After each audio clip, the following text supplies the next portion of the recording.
Hello, everybody, and welcome back to the Blue Broad YouTube channel with another episode of The Rest. I'm your host, Aris Amatakos, and I'm joined again by Nathan. Nathan, a slightly less exciting round of football than what we had last week. Two less games and um, not as exciting. None of them decided on or in the last quarter, if you would call it that. But how are you feeling? What are your thoughts? How are you? And what are your thoughts on the round of footy? Yeah, look, I'm good. I hate semi-final weeks usually just because they feel like the most useless week of finals. You're Yeah. not really getting one step closer, but you are. But you know who's in the prelim. You already know who's half a chance of getting in, and now these are sort of just taking a bit of time. But look, we're going to make the most of it while we can because in 5 or 6 weeks we're going to be wanting footy back again. So we'll take what we can get at the moment. No doubt. Yeah, I think all the footy is just take it and embrace it because it was going to go by quickly, and especially when we haven't really experienced footy that we can enjoy. It seems in the past more than a month. I mean, take the last four games out of it, but let's move on. Let's move on and let's start the review before we get into the preview of the two preliminary finals. Let's start on Friday night. Now, this was the game which we kind of both had down as it was pretty much a formality, which was quite surprising considering how it panned out. The Lions were able to break that MCG dark, to break that hoodoo and overcome the D's, which but both of us didn't have. I think we both thought that this would be the D's at a canter, really, and it was a different Lions team, or maybe it was the same Lions team that showed up last week, but it was a different Lions team to the team that we saw in round 23, put it that way, and that's kind of what we were basing our predictions on. It was quite a bizarre game, wasn't it? It was interesting. I thought Brisbane they definitely played better than the week before. I thought the difference was with the Richmond game. They didn't really change too much within 4 quarters, whereas this first half against Melbourne seemed pretty similar to the Richmond game. But then their pressure intensity just completely went off the scale in that second half, and Melbourne weren't able to answer to that. And fair play to them. I mean, with everything going against them, you'd think in terms of external pressure, what they hadn't been able to achieve at the MCG, they pulled it off. And they just put Melbourne under constant pressure in that second half that gave them no chance. And when they tried to attack in that last quarter, they just collapsed. And that ball movement Melbourne have been so good for the last 2 years just wasn't on show on Friday night. And they've deserved a spot in the prelim. And I think they've definitely turned all the doubters away and put themselves in a really good position now where they actually may be able to make the opportunity from this group they've got. Yeah, well, that's the thing that we've spoken about quite heavily throughout the year. Is it seems like their premiership window is starting to slip away from them a little bit. We know this team has been there or thereabouts since 2019. 2020 was probably the chance to beat all chances. Like, they really should have won it. Everything was working for them that year. And to fall in the prelim the way that they did was disappointing. But this year it seems like they're riding this unexpected wave that no one really knew that they were going to ride, in a sense. And it that unpredictability, I feel like that's something that I've noticed with the Lions, is that they really don't even know what they're going to do with ball in hand, or when going inside 50. So how's the opposition going to know? That's what it seems like to me. And with everyone thinking a Melbourne Geelong grand final more than likely, and then if not Melbourne or Sydney Geelong grand final more than likely, they're the two kind of um, like main grand finals that people are predicting. I feel like the Lions can cause a shock, and I mean we'll touch on the prelim. We'll touch on the prelim when we get to it, but let's just move to the D's ever so briefly, because let's speak about them because it was such a weird game for them, and this is kind of typical of what they have shown throughout the year, is an inability to hold out games. I mean, we saw that they took an early lead last week against the Swans, and you speak to Melbourne supporters, and it seems the rhetoric around their season seems to be we just can't hold on to these 20, 25 point leads at halftime, three-quarter time. We just never put the foot on the throat, which is quite bizarre because last year that's something that I would kind of uh, say about them, and something that I would kind of define their game about, is when they've got that 4.5 goal lead, they put the foot on the throat and they make that 4.5 goal lead, an 8 goal lead within 10 minutes. But this year it doesn't seem to be the case. Well, we thought it was going to change probably mid-year, and you started to see that trend happening probably around that Collingwood. Those Freo Collingwood games definitely set alarm bells, but they never seemed to fix it. And I don't know if it was just an issue of complacency when they were in those positions where they shouldn't have lost, that it was just going to happen and that nothing was going to change.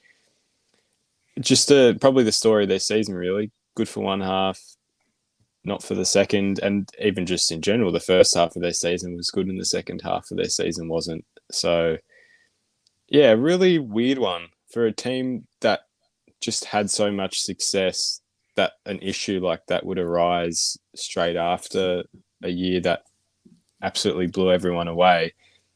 But a question to you: did teams figure them out quicker than probably what you would have expected? I think it's clear to see that that's the case. I mean, you can't really blame anything else or put anything else to it. I know the injury list is slightly misleading because yeah, Tom McDonald was the only main injury, but yeah, Petrarca who was walking around on a broken leg and like that bruise in the back of his knee was nasty, right? So he was underdone. You had a lot of other players who were underdone, but I don't think that's the reason. I do think they got figured out. I think teams became wary of their strengths and that ball movement inside 50, and that's something that they were so good at in the first 10 rounds of this season and even last season, of course. And then probably after that Fremantle game, after that 3 losses in a row, we really saw a different Melbourne team going inside 50. Maybe Tom McDonald had something to do with that, but it was it was something which it was different. Just something was different, and we just assumed that they were going to change. We assumed that like experience that they got last year was going to carry them over the line, and that experience was going to be able to kind of alter the game style where they needed to be altered. But I just don't think that Goodwin was able to adapt enough to the opposition in terms of what they were doing. It was just the same thing that they were doing, and the opposition just became accustomed to it and became used to how it was going to affect them. I mean, we saw the game, like we saw they versus Brisbane a matter of a month ago, and it was a completely different story. So you can that shows to me straight away that Goodwin kind of stayed in his ways, and Fagan really understood what had to be done in terms of defensive changes and et cetera, et cetera. So I think that's from the D's perspective. Let's go back to the Lions. Let's speak about the Lions' actual game now. Something that we've all been critical about the Lions is we all kind of understand that they're bookends in a sense. It's weird because they have talent everywhere. You have their bookends in the forward line. Dano, Hipwood, Cameron, Bailey. Like I know Dano didn't play, but you have these guns, and then in defense you have Harris Andrews, you have Marks Adams. These guys who are just so reliable, and then you have like Rich, who are your more like your kind of offensive halfbacks, and then that midfield, which despite its talent, never really seemed to be clicking. There was just always something off. They obviously float McCluggage, Neil through there. These very talented players, but they couldn't find the balance, and they found it on Friday night, especially in that second half. And it was a man through Jared Berry who they found it through. The man of Jared Berry who they found it through. He moved into the midfield permanently in the second half. Shut down Clayton Oliver. Had 23 touches, I think, in the second half or something, and really changed the game. Now, before we speak on his game and the Lions midfield and what that means, let's speak on the incident that has arisen from that Barry Oliver kind of entanglement, or that Barry Oliver kind of tag. It was that eye gouging incident. Now, I saw it at the time and was like, not a good look. But Oliver does have his forearm in his face, and he's really pushing him into the ground. Do you think it's a week worthy? He's been given a week. It's being appealed. It's being appealed tonight as we record this. So when this comes out, he could be playing on Friday night. He could not be playing on Friday night. But at the time of recording, we don't know. What's your verdict? Week or he'll get off? Oh, it's a really tough one. I think in those scenarios when players are just fully going at it, they don't really control what they're doing, Yeah, and I think that's where the tribunal, like, that's where they struggle to put into perspective because you're not in that scenario. You can only go off what you're looking at, and the action itself isn't good. But you put it into context. The only thing he's sort of looking at Oliver whilst he's doing it, which yeah, makes it a bit worse because if he's, if he's trying to push him off, gets him in the eye, you can sort of say, well, trying to defend himself. But the actions, he's trying to claim it as an accident. I don't know whether you can, off that footage, how you can say it's an accident if you're looking at him. I think it will be tough for him to get off, in all honesty. Especially what happened to Oliver's eye afterwards. It just didn't look very nice. So I'm going to say no for this one. you're saying he doesn't play. Well, look, honestly, after the Cripps scenario, who knows? I think everyone. I mean, how many times do you go to a comment section now and you read, "Well, if Cripps can do it, so can he." Yeah, well, So yeah, it's. I don't know. I just think of what the evidence is there. I just don't see how they're going to overturn it with real conviction, and I'm not that confident for Jared Berry, in all honesty. yeah. I would love to see it overturned just because of what he was able to do for the Lions and like prelim final. You don't want to see players rubbed out for a slight misdemeanors. I wouldn't even call it like an offense. I'd call it a misdemeanor. Like he really didn't do anything bad. It was just the look of it was good, and obviously you don't want people going for the eyes. I feel like that's immediately something that you just don't do, like eyes and like trying to break someone's thumb or something, like ripping it off their hand.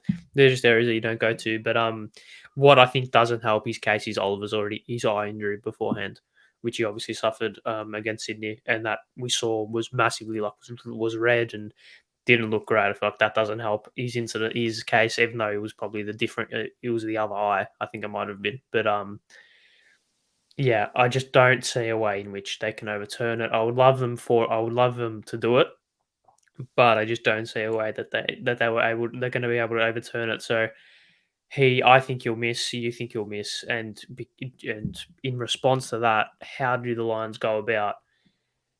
Oh, how do the Lions change heading into the prelim? Because we saw everything seemed to tick on Friday night, especially in the midfield. Lockie Neal continues to prove himself to be one of the most underrated midfielders of the competition still, because despite him being an absolute freak, he proved it once again, as we spoke about last week. And then obviously up forward, no Danaher, who was a laid out, or I think you could just call him a laid out. And then Dan McStay stepped up, Charlie Cameron stepped up, Hipwood stepped up. So how do how do how do the Lions find that balance again with no Berry and then Danaher coming back into the team, despite it being almost an improvement in terms of overall quality for the team? You're bringing in a key forward, you're taking out a midfielder. How are they going to try to fix that balance? It's a real tough one. Look, it's hard when you lose such a good runner in Berry and then replace him with someone like Dano who doesn't do a lot of really, he doesn't do a lot of grunt running down the field, up and down the field. I think it will be okay for Brisbane purely because what I saw from Geelong in that qualifying final is that they don't have the legs to really go full on for 4 quarters, and I think it's with Geelong, if you want to make a real impact against them, you need to put scoreboard pressure on them straight away and get them on a roll, which is what Collingwood tried to do in that last quarter, where you saw they were just getting away, but they stopped, they slowed down. It's a tough one to call. Brisbane, their lineup never seems like it's flowing ever. Like they can just go week in, week out with the same team. It's always changing. It's a real tough one. Put me on the spot there. I've got to say, put me under a lot of Question down. pressure. It's Question a down hard one. there. Yeah, I think. I mean, I'll give thoughts on it here. I don't see them being as efficient as what they were on Friday night this coming week. I just feel like everything worked for them, and I feel like they finally got that balance right. But that balance is not. is not hey, it's not tenable. It's not consistent. It's not a viable option because Danaher would have to come back in that team, like just Yeah. because it's Joe Danaher, right? You just need to play him. He's almost a non-negotiable in terms of starting 22. And maybe they've gone one too many in the forward line. Obviously, McStay is that third tall for pinch hitting in the ruck. I just feel like they got it right on Friday, and unless they change it in terms of they change the way that they play slightly to fit probably no Berry and to fit a Joe Danaher, I don't know how that's gonna go for them. But yeah, I think that's we'll touch on them a little bit more when we get into the review of the prelim. But let's finish up before we move on to Freo the Pies with the D's. Let's give a summation. Obviously, their season's done. Straight sets exit. Um, Thoughts on their season? I feel like it has to be a failure, doesn't it? In terms of from their expectations, that they can't deem this season a success. Put it that way. No, you can't. You can't really look at it as a success. I mean, we've seen worse, and I can think of examples like the Bulldogs the next year after the premiership didn't even make finals. So I think I think you can see successes in aspects of what they did. They started the season 10-0 again, which like that's impressive. To do that 2 years in a row. They didn't fall off. They didn't succumb to the pressure of having to back up what they just did. But I guess in terms of having two home finals and going out in straight sets against two interstate teams as well. And if it was a Melbourne team, we probably could have said, well, both home grounds, but this is two interstate teams that play on completely different grounds. I mean, SCG's, we know what that's like, just absolutely straight down the middle. And then the Gabba, which is the MCG, if you're probably 50% of its size, yeah. Yeah. So, it's definitely a failure the way they went out. Whether you can say the season itself was a complete failure, I think they did what they needed to do considering the pressure they had. But I think this helps them in the long run because next year they don't have that pressure of having to back up 2021. They can start fresh. They still want that premiership for Melbourne. That was what Gorn said at the end of 2021 that he wanted to win it again here, but no pressure of backing it up. But teams are only going to get better next year, so it's a tough one for them. Tough one to take this year, I think. Yeah, no doubt. I can't look past the fact that this season has to be a failure for them because yes, they go 10-0 and then they go, what was it, 6-6 or maybe 6-8 into including finals for the rest of the year, something along those lines. That's not a successful season in any team's book. I mean, you look at Carlton in the eight for every single round of the year except for the last 90 seconds. It's not a success. Yes, they might have successes in it, and that's what a lot of Carlton supporters have spoken about, and that's what I'm sure a lot of Demon supporters will speak about as well. Is that they had a lot of successes in that season, but overall, finishing in the top four, straight sets exit against two interstate teams in two games, which maybe Sydney probably shouldn't have won, but on Friday night, you definitely should have won. It has to be a failure, in my opinion. It has to be, and I feel like they have to look at it that way because they've set the expectations and they've set the bar so high for themselves that they need to kind of show that they need to kind of back up what they're saying. And yeah, I think the fact that they didn't at least win one final is not good, and I think it has to be deemed as a failure. But I think it will help them in the long term. I think the next year the pressure will be off. Who knows what's happening with Luke Jackson? Who knows what's happening with some other players who they're bringing in? If they bring in Grundy, that'll be insane. But I'm sure we'll touch on that at a later date. But yeah, if you were to, I mean, we didn't do this last week, but why not? If you were to rank this season out of A to F quickly, Uh, I'd say B minus. yeah, I reckon I'd go C. I'd go C, which is probably a pass. if you're going to do it like that. But Yeah. all right, we'll go shame on us just so I can back on my own claim. But yeah, let's move on to the other semi final, and this one was not as entertaining for the neutral as last or as Friday night's was. It was of course Frio versus the Pies. I just feel the. I mean, you were bang on. You were bang on the Pies finals experience and the Pies just understanding what they needed to do got them over the line in a pretty like it was a boring game. Let's be honest, for a neutral. It was very frustrating. I mean, we have bias, but even as a neutral, I just thought Freo didn't bring anything to that game. I thought they just came extremely underprepared. It is tough. They came up against 90,000 Collingwood supporters, which would be tough for any team, any interstate team. But I just think their preparation was really poor, and they didn't really put up a fight. They just let Collingwood dictate the game straight away. They probably believed that they could do it again like they did in week one, but that's not the case when you're not in Perth and you're in front of a whole interstate crowd.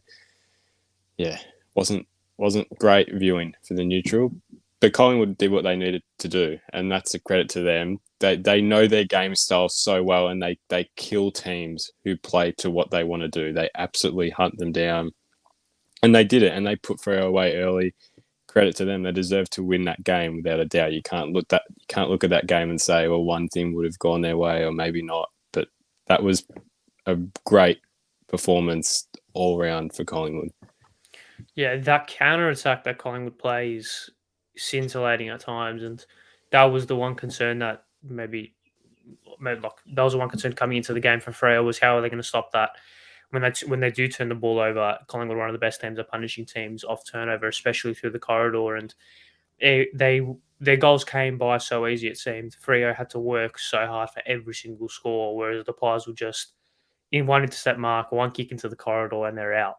It's weird how they do it. I would love to see some behind the goals vision just to see how much space, like just to see how they get so much space in the middle. But it was as you expected. I obviously tipped Freo, you tipped the Pies.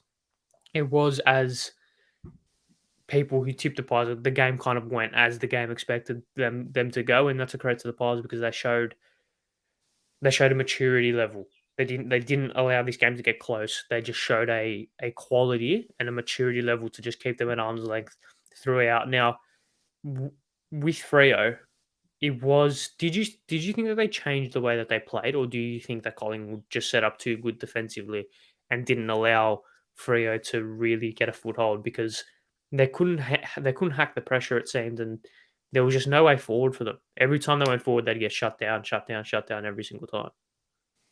Well, I thought Freo had most of the ball in that first quarter. That not most of the ball, but they had a good majority of it to do something with it. But I just thought their forward entries were really poor a lot of the time, and that's where I sort of go back to they played to Collingwood's style because bombing it in long completely suits what they want to do because they get the ball to ground. They've got runners that sit outside and wait to burst, and that is exactly what they wanted to do. They don't have the most versatile forwards, Fremantle. When your main target's Rory Loeb, that's not a good sign. But I thought they should have utilised their small forwards like Michael Walters, especially like much more. Hit up to him. He'll kick a goal from anywhere in that forward 59 times out of 10. It was just poor. I just thought the decision making was really poor, but that's also pressure from Collingwood. That puts your decision making skills really out the window. So it's not like it was just decision making. It came as a result of high intensity pressure from Collingwood. But I don't know. Like I said, I just don't think their preparation was very good, and they could have really done a lot more with that game. And they just seemed to keep going back to the same thing again and again and again. Yeah, it seemed that every time they would get the ball, especially like rebounding off defensive 50, it would be looking ahead and they didn't know what to do with it. You would either be bombing it to a contest or just turning the ball over, getting run down, holding the ball, or just not really showing anything. I was kind of waiting for them to kick into second gear. When the first quarter came and gone, I was like, all right, Freo will come in this game. I wasn't too worried in terms of I didn't think Collingwood would blow them out. I knew that Freo would come and would show something, but it just never did. Like maybe last quarter aside, where Collingwood kind of put the foot off the pedal and just coasted. Freo were kind of just nowhere, and it's a shame because they showed a lot, especially in that second half against the Dogs, and they showed a lot throughout the year. Um, let's talk about Freo season. I think this is probably a good way, considering that we were talking about them now. What do you make of their season? What do you make of their season? They obviously are in a similar position to Carlton in terms of their rebuild, and their list profile is quite similar. And they exceeded all expectations. Probably should have made top four. A couple of games going here or there gets them over the line. 100% a successful season. I think winning a final from where they came from. I think making finals was the expectation, and winning one as well is exceeding expectations. I'm quite bullish about the Dockers heading into next season. I feel like they're well coached. They've got a good list profile, and they've got some kids ready to take the next level. I'm quite excited about their prospects for 2023. Yeah, I'd rank it as a success as well. They did everything they needed to do this year, I think, because it was, similar to Carlton. They just needed to probably take that next step, make finals. And, if they make finals, win one, and they did that. And that's all you need. It gives them confidence. I know they sort of didn't really come to Melbourne and perform as well, but that will come with time, I think. You don't really see many teams making finals for the first year and making really big jumps and making big steps. So they did what they needed to do, and they have been drafted extremely well. So you can only assume that's going to continue. I don't know who their list manager is. I don't know what they're doing down there, but it's working. It's working, yeah. So it's a bright future. It's a matter of just maintaining it now and not dropping off. So can only hope for Freo that it keeps going well. But like I said, every team's going to get better. So it's making sure you keep up with everyone else as well, or get better than others. So Yeah, success. no doubt. Despite them finishing, did they finish sixth or fifth? Fifth. Fifth, right? Okay. I do think they're the best team, not in the top four. I think that I probably actually think they were better than some teams in the top four. I do think they were better than Collingwood throughout the year, which is quite weird to say. I just feel like they're a little bit more convincing, but obviously Collingwood got it done when it mattered, which credit to them. I think they're going to be very dangerous next season because now they've got the cobwebs off. They've got that pressure off of fuck. We need to make finals. We need to win a final, and now they can just play with a little bit more freedom. Brayshaw, Sarong are going to get a year older. Brody's going to get a year more familiar into that system, and then you have whatever happens with that forward line. Does Lob go? Does Jackson come in? There's going to be a little bit more upheaval in the sense of the list upheaval, but I feel like they're good enough and they're well coached enough to manage that. If you were to give them their season a ranking out of A to F, I reckon A minus for their season. Yeah, okay. I was waiting to see what you said, just to see if I was anywhere near. But I would have said an A. I thought they did what they needed to do for their first year, so I'll give them a solid A. Yeah, I think the slightly anticlimactic way that they got bundled out wasn't great. I would love them to have put up a little bit more of a fight, but it is what it is. But let's finish on the Pies just briefly before we move into the prelim final previews. We saw last week they lost in quite heartbreaking fashion. They were able to respond well and respond quickly. This would have to give the world the confidence because in my mind, losing like they did to Geelong might have just killed all their confidence. They're like they normally win those games and they didn't win that game, but they've rebounded quickly. Are they kind of back to where they were at the start of the finals in terms of confidence levels? Do you think, or do you think they've got more?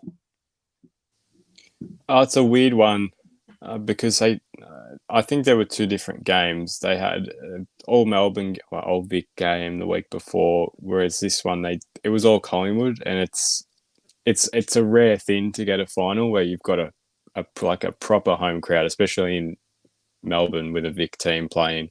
You're often playing another Vic team, and it's not all your one crowd. I think their confidence would have helped because they really did put Freo away quite quickly.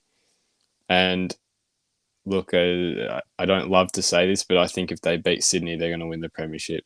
I just don't see them losing. They're either not going to lose another game or they're just going to lose this week. Gee, that's gonna be great fun when that happens. But yeah, they're a weird team, aren't they? I feel like they ride the momentum more than they ride the momentum better than any other team. So if they win this week, it will be hard to see them losing the week after. But they've got to win this week, and we saw winning at the SCG is, unless your name's Gold Coast or another team, Brisbane, I think it was. It's hard to do this year. But let's go to the preview of both finals. Let's touch on these quickly. Let's go Friday night. Cats Lions.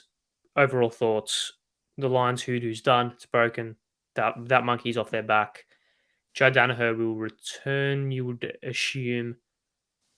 No Jared Berry. Maybe thoughts on the Lions Cats. Does the week off affect the Cats in any way? I wouldn't think so. I find it hard to see if it would. This is a weird one, and only because I don't think I can remember a time these two teams have played at the MCG. It's been a while. I don't even think in our lifetime, probably. I just don't think it's ever happened, really. So it's a completely different ground for both teams. Both teams play on, Geelong's got the narrow pitch and, well, sort of same as Brisbane, but it's just smaller. So this is a ground that both teams aren't really accustomed to. And the Cats, I don't know.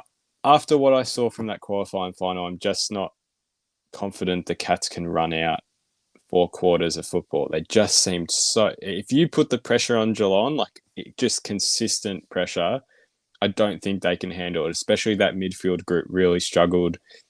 I think the age of the Selwoods, Dangerfields started to show.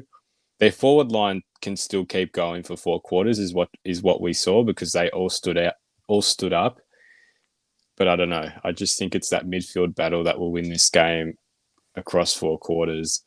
But I think the Cats will just be too strong because the Lions just showed too much weakness against Melbourne. And I think all you got to do is watch that first half. Melbourne were consistently getting forward 50 entries and scoring shots. They just weren't putting them away. So I just think the Cats they won't let that happen and let Lions back into it. Same as with Collingwood. They didn't really let Collingwood get away and they just kept staying with them. So my tip. Oh, well, we're going to wait. I'll let you talk and then we'll do our tips. Okay. Well, they have played once before at the MCG in the history of both clubs. Well, in the history of Brisbane in its form.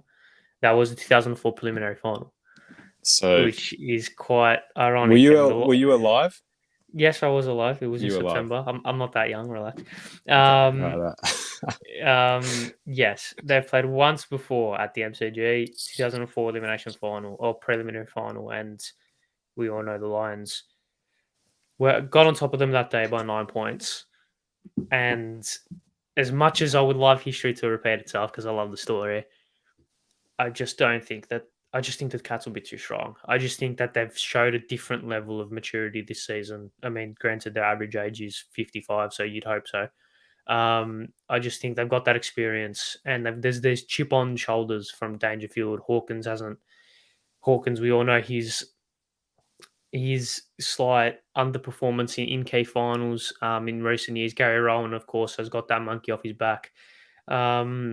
I'm just going to go with the Cats. I just think they're going to be too strong. I just think they will not allow emotion to get into the game. They'll score early. They'll score big early and just sap all the energy out of the game and really just grind Brisbane down. I would expect to see Brisbane show a little bit of fight, especially maybe in the third quarter if things start to get away from them. I expect them to roll the dice and just go for it, nothing to lose style.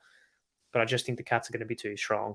And if I give my tip, I'm going to go with Geelong by 19 points. I was going to say 23. You were about to say 20. I was going to say 23, but I was going to say 23. Yeah, I think 3 to 4 goals is probably the right.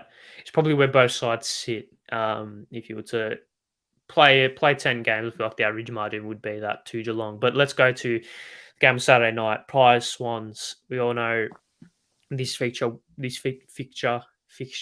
played in round 22. The Swans got a hold of the Pies that day. How big is the SCG factor in this game? Is it going to be too much for the Pies to overcome, or does the experience of having played them once already kind of change that a little bit? It definitely helps that they played there. And I saw yesterday they, resized Olympic Park to the SCG dimensions, which in all honesty, every team I've seen try to do that with different grounds. You've seen teams try to do it with Geelong. It doesn't often work. You can't just adapt to a ground within 5 days, and you can get a better sense. So when you're out there, you're not as unfamiliar, but I just don't think it works like that a team can just naturally train on it for 5 days and it's all going to work, because you're playing a team that plays there 24/7 or trains there 24/7. It's not the same. I think this is so 50-50 though with Collingwood, and not even like, just based off everything this game could be, I just don't see skill being a winner, like a determining factor of who's winning this game. I think whoever wants it more will win this game, because on paper Sydney should win this quite comfortably like they did in round 22, but there's no way Collingwood will turn up and let that happen. I could not see a world in where this game does not go down to the last 5 minutes. It's just prelim final. There's too much on the line. So it's such a hard game to pick. It is a very hard game to pick. It is, and this if we were sitting here talking about Sydney versus Freo, I feel like it would have been a lot more of a formality. Um, it's not, and we're not speaking about it, so it's not a formality. I just think the Swans. I don't know.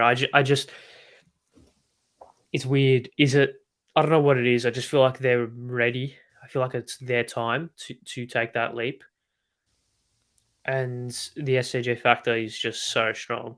It's so strong. I just think I don't know. I don't know because I don't want to like jinx anything or I don't want to do anything like that. But if I have to, I'll try not to speak. I'll just say the Swans by 9. No, not by 19. I can't do that. Swans by 12. Swans by 12. Sydney player for player should win this game if you're looking No at it doubt. like that. I don't know. I don't know who I want to tip for this. I have to give a tip. I don't know. I have this weird instinct Collingwood are just going to roll Sydney. I just have this feeling Sydney are going to go into it with so much confidence that it's just like it's meant to be. The first SCG final in so long, like home crowd, full crowd. This is it. And you can't do that against Collingwood. I don't know. This is such a hard one to pick. I'm actually going to go with Collingwood. I'm going to go with Collingwood. I'm going to say You tipped Collingwood 3 weeks in a row. Yeah, well, because whatever we think about them clearly is never true. And Yeah, every good point. prediction we make is never true. And I'm going to say Pies by 8. I don't know. I just don't see why they can't go there and win. Ground doesn't matter really. If you just go and want it more, they're going to go there and win it. Collingwood by 8. That is my Wow. If we're out sitting there here next prediction. week, And look, I'm exactly. If we're sitting next week and Collingwood in the grand final, I single-handedly put them in the grand final by predicting them. But well, I know this is your dread. I know you just predicted your nightmare, so we'll just leave it at that. It is. We'll just leave it at that. But yeah, fuck, it's going to be interesting. Can't wait to see you next week and either speak about what should happen in a Geelong Sydney written world, what could happen in a Geelong Collingwood written world, or what probably won't, but what would shock the world if it was a Brisbane Sydney or Collingwood grand final.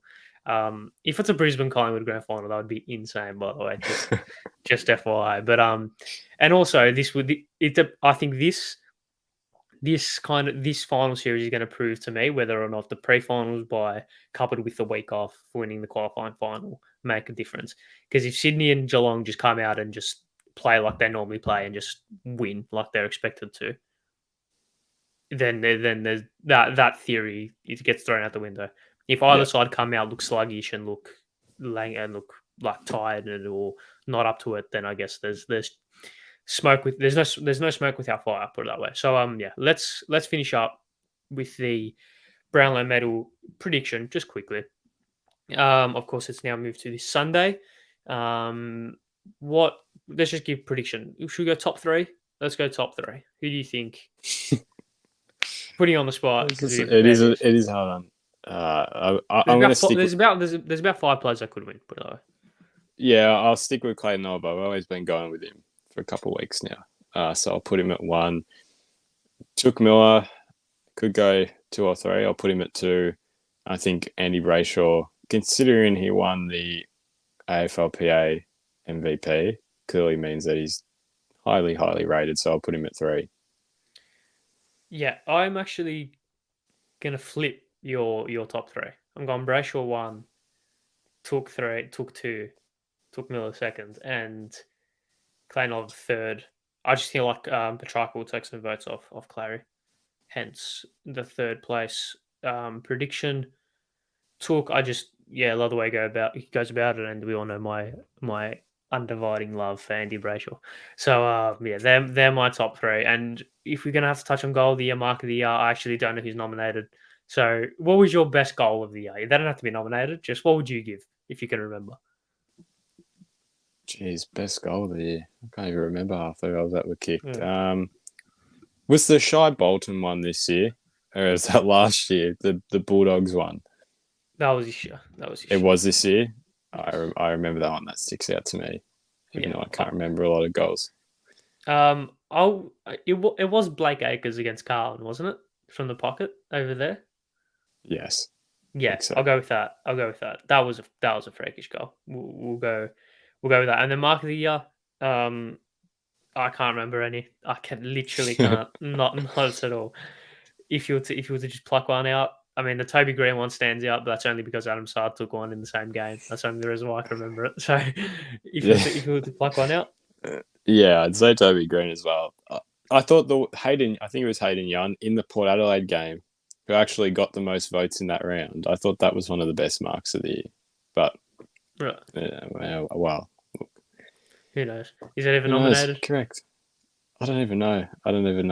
We don't. I swear, no one knows until the night. Well, you do, but you just wait till the night. No one cares. No cares. Yeah. And no one cares, even when it's announced, unless it's your team. Or wait, what else? I know Josh Dacos's goal is nominated, and Elliot. Yes, Dacos and Elliot's goals are nominated.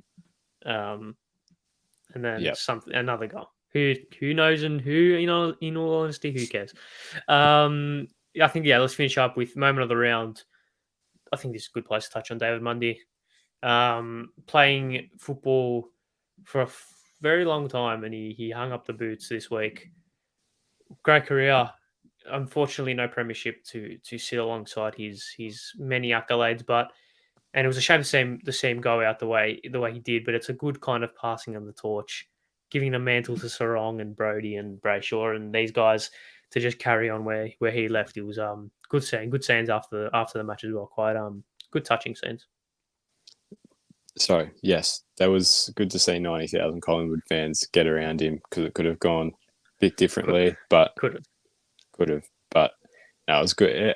It's a great career that unfortunately wasn't topped off with the ultimate goal, but it's probably an inspiration to a lot of Fremantle players, young kids, supporters. So a great career, great legacy that he's left behind that hopefully the next generation can make up for that and win a premiership very soon, especially for Fremantle fans. I'd hope very soon.